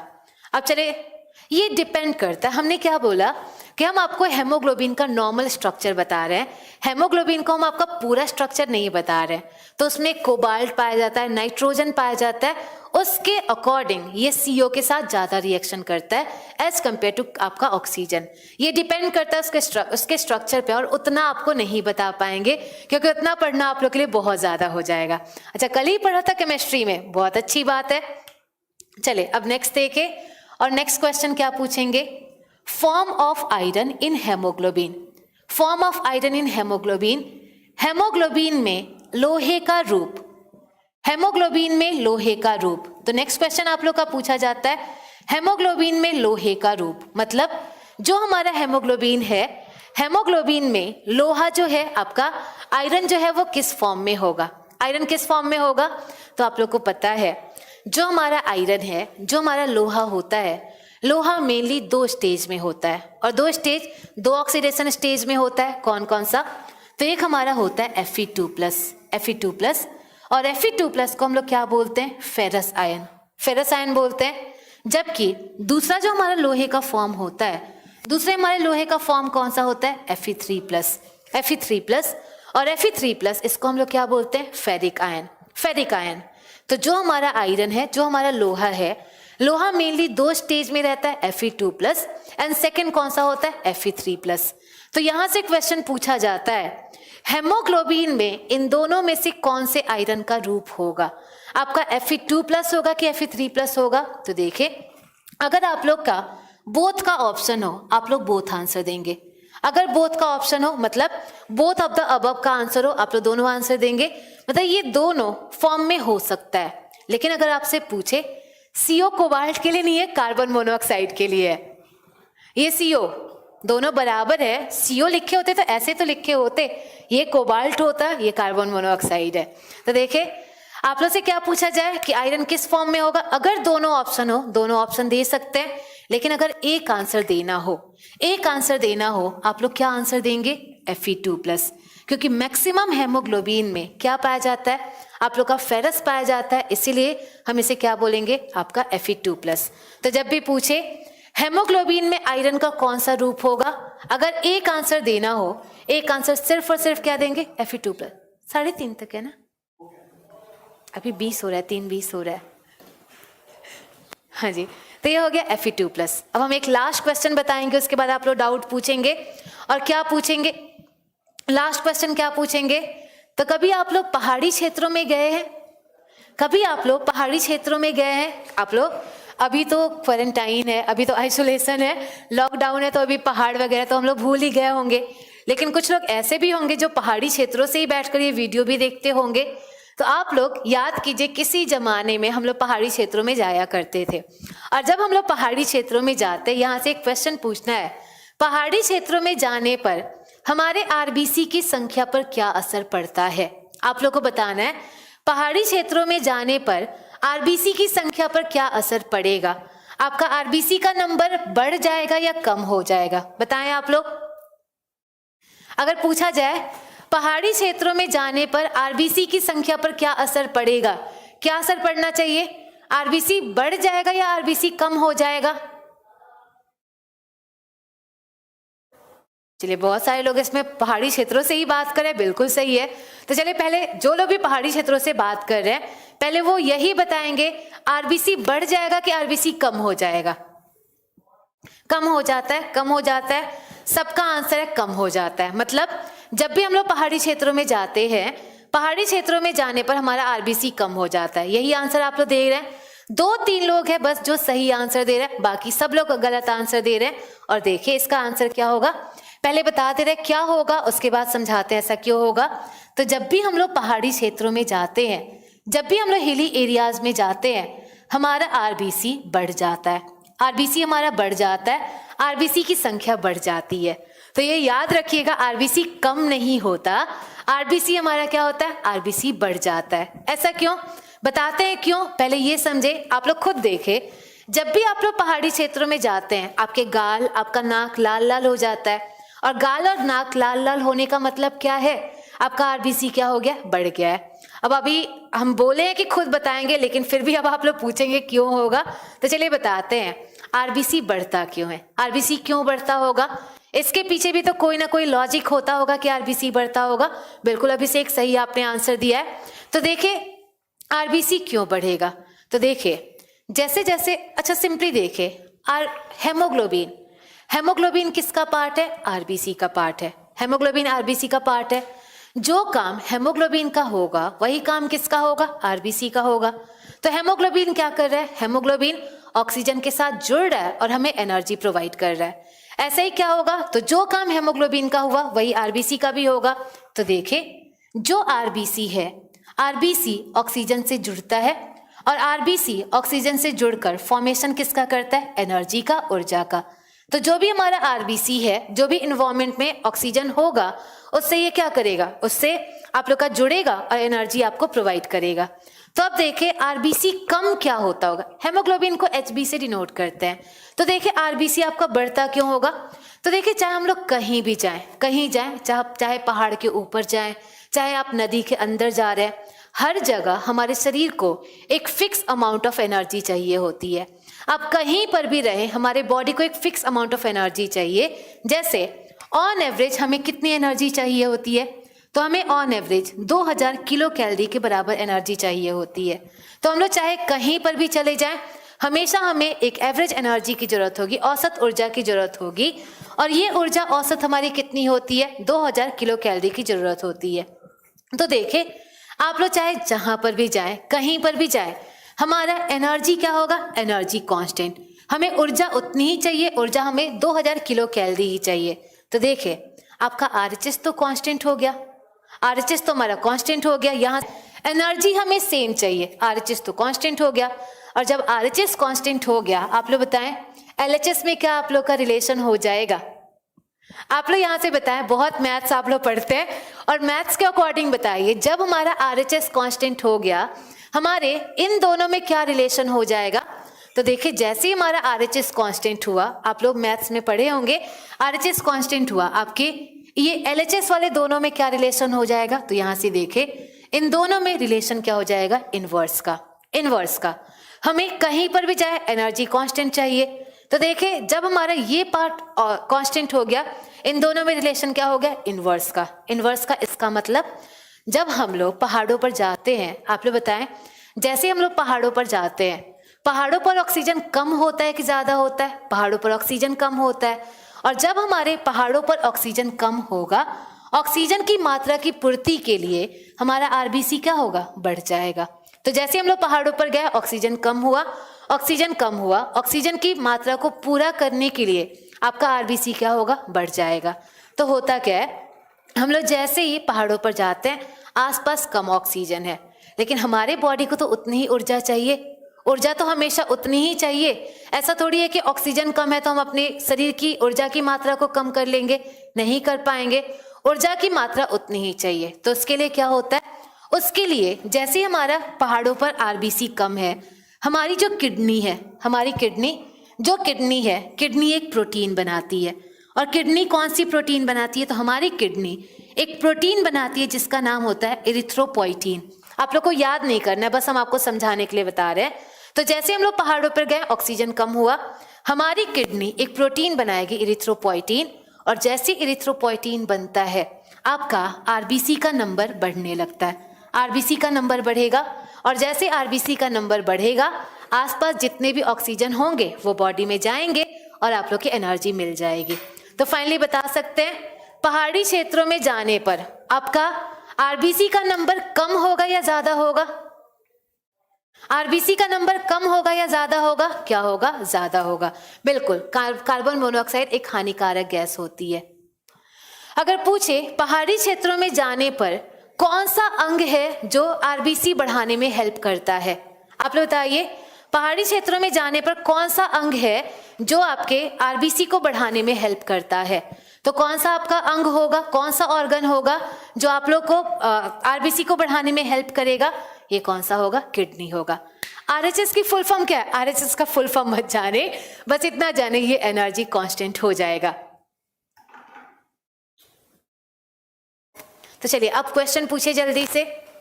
उम्मीद की जाती है यहां तक आप लोग को समझ आ गया होगा, तो पूरा नहीं तो कम से कम 90% तो आप लोग को समझ आ गया होगा। और नेक्स्ट क्लास में क्वेश्चन पूछेंगे तो उसका आंसर आप लोग दे सकते हैं, नेक्स्ट क्लास में। तो अभी भी हमारा आरबीसी टॉपिक नहीं खत्म हुआ है, आरबीसी अभी भी बचा हुआ है।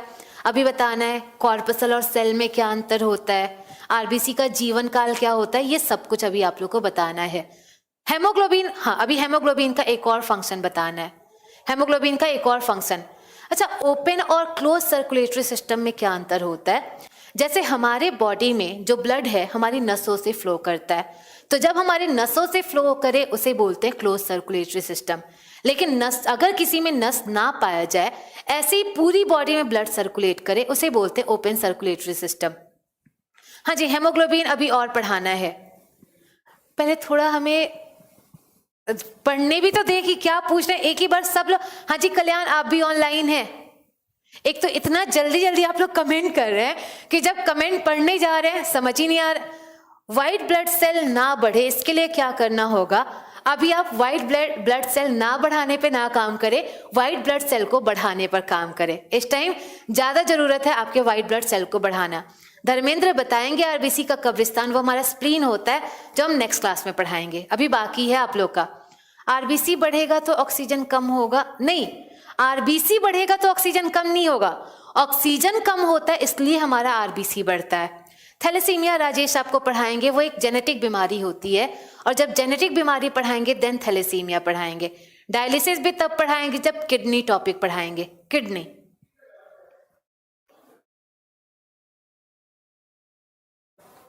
नहीं, एमबीबीएस हम नहीं कर रहे, एमबीबीएस का मेरा सिलेक्शन हो भी गया था फिर भी हम छोड़ दिए थे, एमबीबीएस हमने नहीं किया है।